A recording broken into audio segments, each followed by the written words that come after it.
Under the sterile glow of Fort Braxton's commissary lights, Captain Alexandra Lex Morgan moved quietly through the aisles, her steps slow but deliberate. At 52, she carried herself not like a retiree clinging to memories, but like a soldier who still calculated exits with every glance. Her military jacket, olive drab and softened with age, hung on her shoulders like second skin. The fabric was frayed at the cuffs, creased at the elbows, and carried one silent detail that most overlooked: a ghost-shaped outline where a unit patch had once been long since removed. But for those who knew, that outline meant one thing: secrets. To most, she was just another aging veteran. To two young lieutenants standing near the deli, she was a joke. "Check out that jacket," Lieutenant Andrew Mercer whispered with a smirk.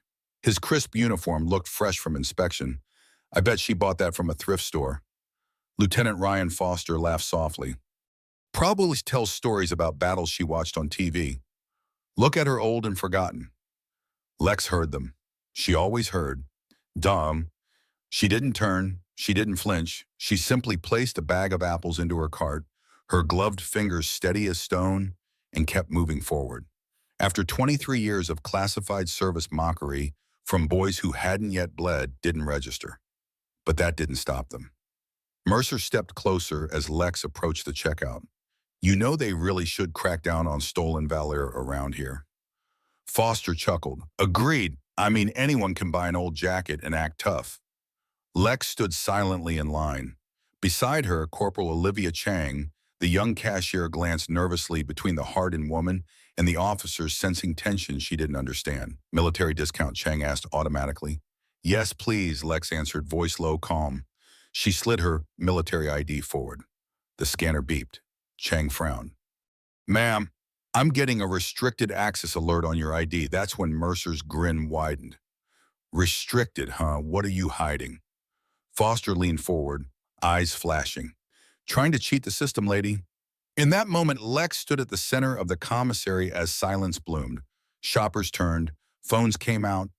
The two young officers stood proud, loud, and utterly unaware of the truth.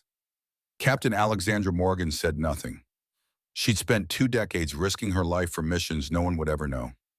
Missions that bought these men the right to mock her, and now, as her identity hung behind a classified firewall, she found herself unable to say the only words that mattered: "I earned every thread of this jacket." Instead, she simply waited as judgment fell like gunfire around her. The war she couldn't speak of had come home, and no one knew.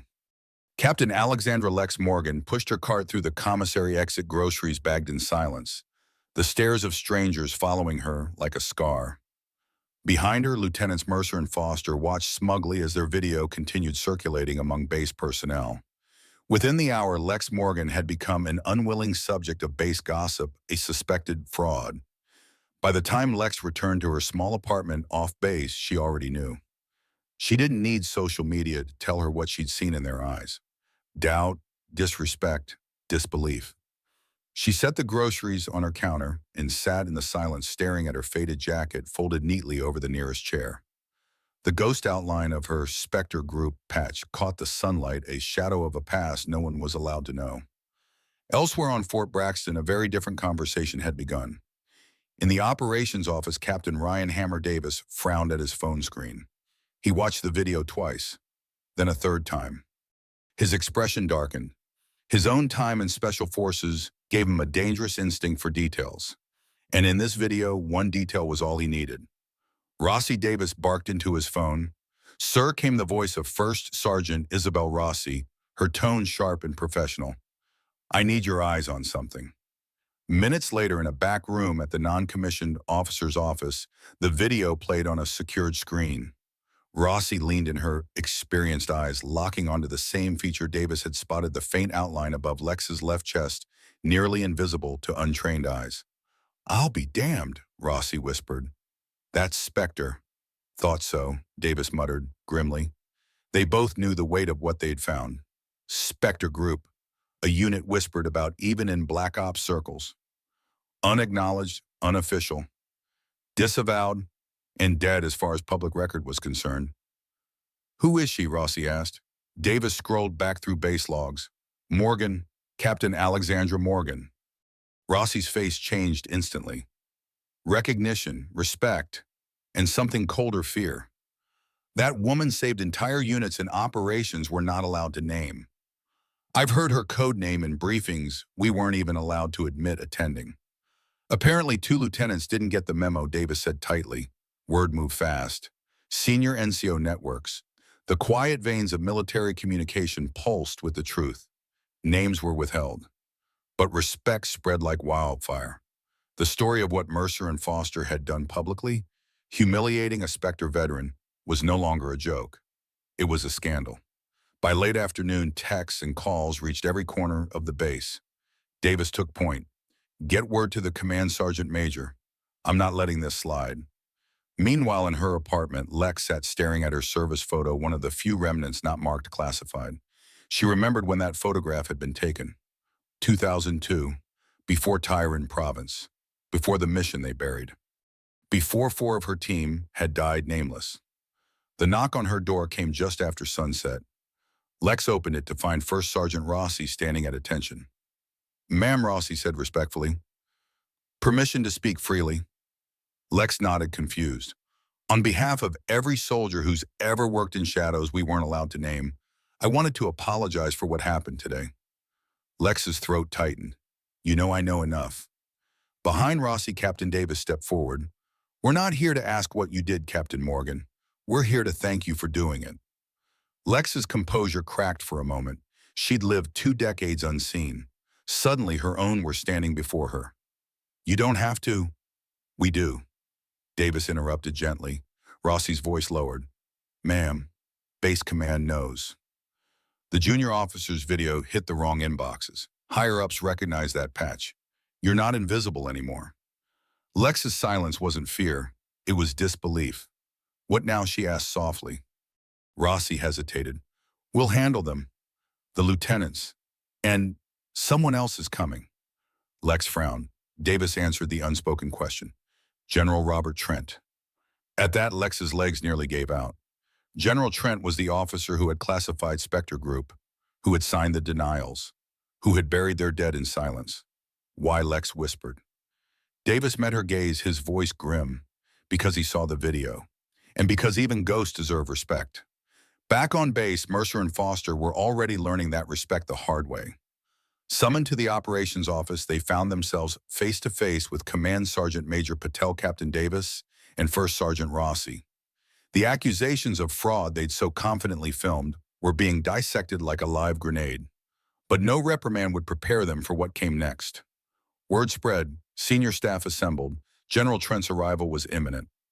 And in her apartment, Lex Morgan stood in silence, her fingers tracing the worn outline of the patch she'd once worn with pride. Tomorrow the past would catch up with her. Tomorrow, after decades in shadows, she would be seen. And Fort Braxton would remember who Captain Alexandra Morgan truly was. Captain Alexandra. Lex Morgan didn't sleep. At dawn, she stood in front of her mirror, staring at her reflection. Same lines, same tired eyes, same jacket, the faded Spectre Group patch still ghosting above her heart. She knew today wouldn't be like yesterday. By 800 hours, Lex was back inside Fort Braxton's commissary, not because she wanted to return, but because she refused to be driven away. Her steps were measured, steady. Each footfall felt like defiance against every rumor that painted her as a fraud. At the entrance, she saw them. Lieutenants Mercer and Foster standing near the registers, their phones out again. Their expressions weren't smug today, they were cautious. But still they waited, ready to catch what they believed would be Lex's second humiliation. Lex ignored them. She pushed her cart forward, head high. Shoppers whispered. The video from yesterday had spread. Everywhere she moved, eyes followed, some filled with suspicion, others with something more painful, pity. Then without warning, Mercer stepped directly into her path. "Captain Morgan," he said loudly, forcing her to stop. His voice carried down the fluorescent-lit aisles. "We're still waiting for proof of your service." Lex said nothing, her eyes locked onto his, calm, unyielding. Lieutenant Foster raised his phone, ready to film again. Then the doors opened. Silence rippled through the commissary like a shockwave. A 4-star general in a full-dress uniform entered, flanked by aides. Tall, broad-shouldered, a presence that radiated command with every step. General Robert Adams, every officer and enlisted personnel in the building stood frozen. Even Mercer lowered his phone, unsure of what was happening. Adams walked straight toward Lex. His eyes didn't flicker. His jaw was tight. His steps slowed as he approached, stopping at just a few feet from her. Then in front of every soldier and civilian in the store, General Robert Adams, the commander of U.S. Northern Command, came to rigid attention and rendered a formal salute to Captain Alexandra Morgan. Gasps echoed. Mercer stepped back as if struck. The general held the salute.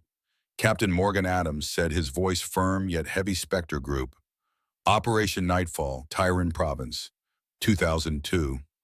Lex's breath caught in her throat. Adams lowered his phone, but his voice carried across every aisle. I should have saluted you 20 years ago. The silence that followed was absolute. Adams turned to face the stunned onlookers. His voice was strong, but laced with something unfamiliar: guilt. For those who don't understand what you're witnessing, let me explain. This woman served in the most classified unit our military has ever operated, Spectre Group. Her missions were never reported, her victories never celebrated, her sacrifices buried for political convenience, including Operation Nightfall, a mission that prevented a terrorist attack that would have killed thousands of American civilians. He looked back at Lex, and I signed the order that buried that truth. Every person in the commissary, Mercer Foster, the senior NCOs gathering near the entrance, even the civilian shoppers stood frozen. No one spoke. No one moved. Adams's voice cracked. I erased your service, Captain, in the service of 4 teammates who never came home. I denied their families the truth. For politics, for deniability, for reasons I can no longer justify. He took a breath. I came here today to do what I should have done 20 years ago. He faced Lex fully now. On behalf of the United States Army, I apologize. Lex's vision blurred, not from shame, but from the weight lifting too heavy, too long carried alone. Her voice, when it came, was quiet but steady. I didn't come here for apologies, General. Adams nodded. I know, but you're getting one. He continued, addressing everyone. Effective immediately, Captain Alexandra Morgan's full service record will be restored. Her awards and honors will be officially recognized. And her fallen teammates, Sergeant Daniel Kim, Corporal Mariah Chen, Specialist, Eric Walsh, and Private First Class Sarah Rodriguez, will receive posthumous honors for their sacrifice during Operation Nightfall. The general's gaze swept across the room. And for every soldier present, let this be a reminder: not every hero wears visible scars. And not every service is meant to be known. Mercer looked pale. Foster lowered his phone, shamed into silence. Adams turned back to Lex. I can't give you back those years, Captain. But I can give you back your name. Lex hesitated for a long moment. Then slowly she extended her hand. Adams shook it. Applause erupted. It wasn't the polite applause of a military ceremony. It was raw, genuine. Senior NCOs, officers, enlisted personnel, and civilians all stood together applauding not a general, but the quiet woman who'd shopped unnoticed among them for years. As Lex stood there for the first time in decades, the weight of invisibility cracked. Captain Alexandra Morgan was no longer a ghost, and Fort Braxton would never forget her again. 3 weeks after the day General Adams saluted her, Captain Alexandra Lex Morgan stood at parade rest on the main stage of Fort Braxton's Grand Assembly Hall. The room was packed.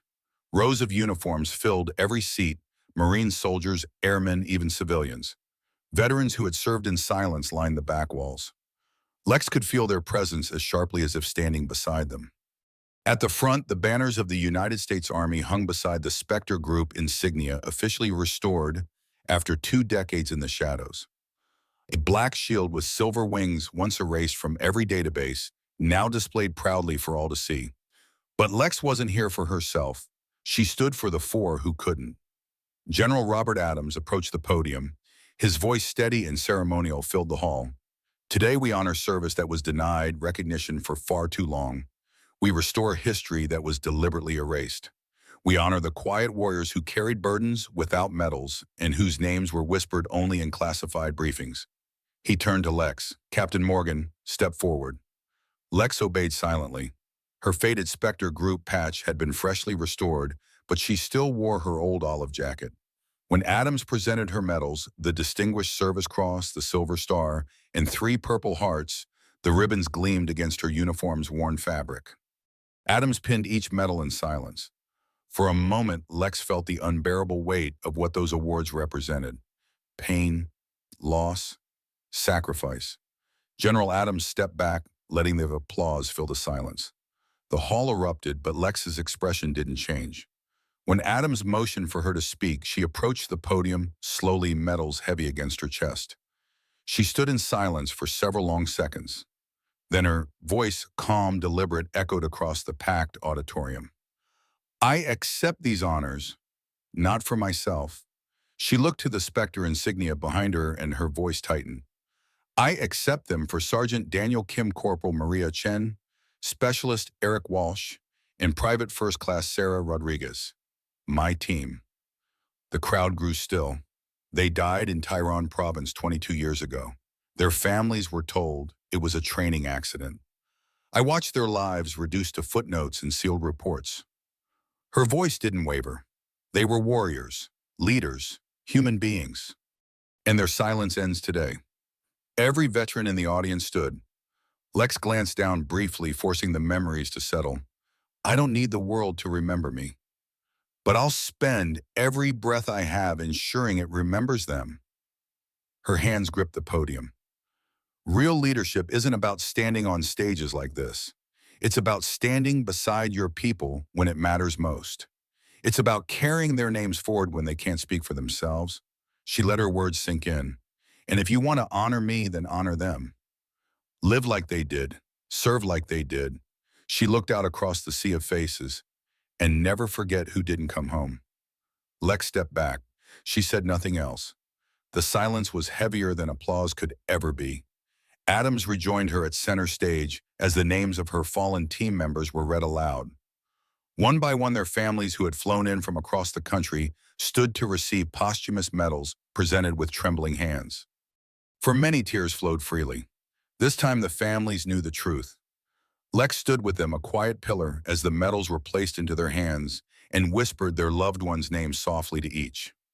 When the ceremony ended, General Adams leaned toward her. "You saved their memories." Lex shook her head. "They saved mine." Later that evening, back in the now quiet assembly hall, Lex remained seated, medals resting beside her, lost in thought.